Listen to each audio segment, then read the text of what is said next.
மதுரை மீனாட்சி பதிப்பகம் வழங்கும் சுருக்கெழுத்து ஒலிநாடா. தமிழ் சுருக்கெழுத்து உயர்வேகம் நிமிடத்திற்கு 120 வார்த்தைகள். ஜூன் 1986. Speed passage. குரல் கொடுத்துள்ளவர் Madurai cookie Jayabalan. Pretty comments.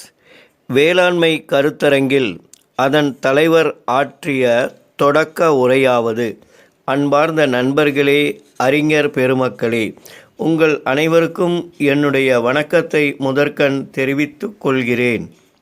உலகில் உயிர் வாழ உணவுப் பொருள் தேவை என்பதை நீங்கள் அறிவீர்கள். அத்தகைய இன்றியமையாத உணவை தரும் தொழில் வேளாண்மையே ஆகும். மனிதனின் தொடக்க கால தொழில் வேளாண்மையே என்பது தொல்பொருள் வரலாற்று ஆராய்ச்சியாளர்களின் முடிவாகும். 18ஆம் நூற்றாண்டு அளவில் தோன்றிய அனைத்து துறைகளிலும் பல்வேறு மாற்றங்களை புகுத்தியது. அதனால் ஏற்பட்ட சமூக பொருளாதார விளைவுகளின் காரணமாக வேளாண்மை துறையிலும் வியக்கத்தக்க மாற்றங்கள் ஏற்பட்டன.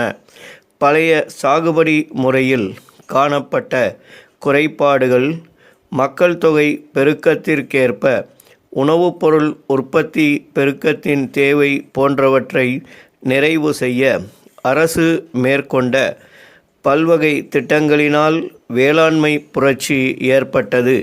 உணவு உற்பத்தியில் ஊக்கம் காட்டும் விவசாய பெருங்குடி மக்களின் வாழ்க்கை வளம் பெறவும் அரசு பல திட்டங்களை தீட்டியது. அந்த திட்டங்களின் அடிப்படையில் விவசாயிகளுக்கு கூட்டுறவு அமைப்புகளின் மூலம் கடன் உதவி அளிக்கப்படுகிறது.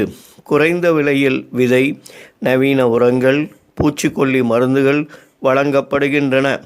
அது மட்டுமல்லாமல் காலத்திற்கேற்ற சாகுபடி செய்ய தகுந்த ஆலோசனைகள் வழங்கப்படுகின்றன. புதிய சாகுபடி முறைகளை தெரிந்து கொள்ளும் வகையில் விவசாயிகளுக்கு பயிற்சி அளிக்கப்படுகிறது. பயிர் பாதுகாப்பு திட்டமும் படிப்படியாக செயல்படுத்தப்பட்டு வருகிறது.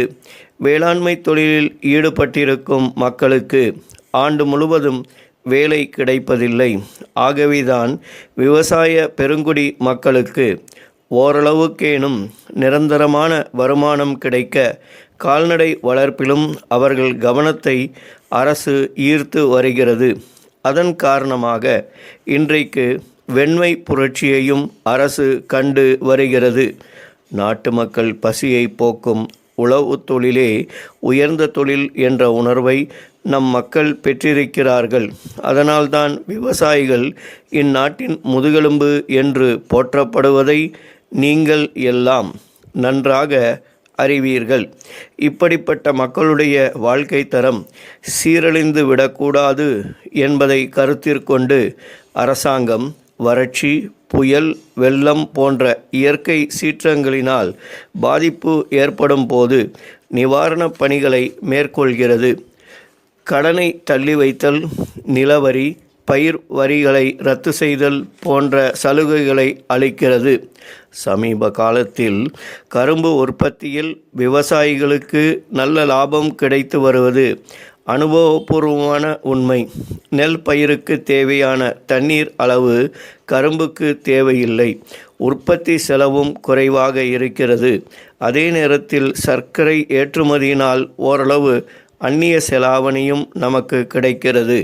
ஆகையால் வேளாண்மை பெருங்குடி மக்கள் கரும்பு உற்பத்தியில் புதிய கவனம் செலுத்த வேண்டுமென்று கேட்டுக்கொள்கிறேன்.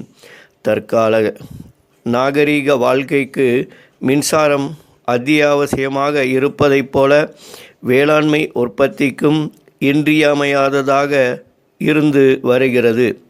இருக்கின்ற நீர் வளங்களை எல்லாம் பயன்படுத்திவிட்ட நிலையில் தற்போது நிலத்தடி நீரை பெரிதும் நம்பியிருக்கிறோம்.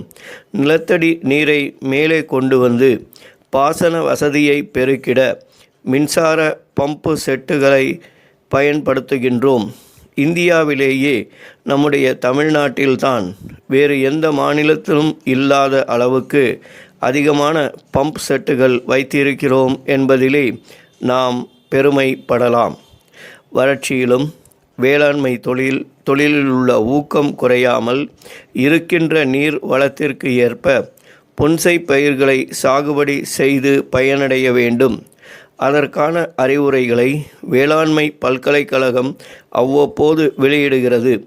இப்படி பல்வகைகளில் அரசு அளிக்கின்ற உதவிகளை பயன்படுத்தி உங்கள் வாழ்வு சிறக்கும் வகையிலே கருத்துக்கள் அமைய வாழ்த்தி விடைபெறுகிறேன். ஸ்டாப்.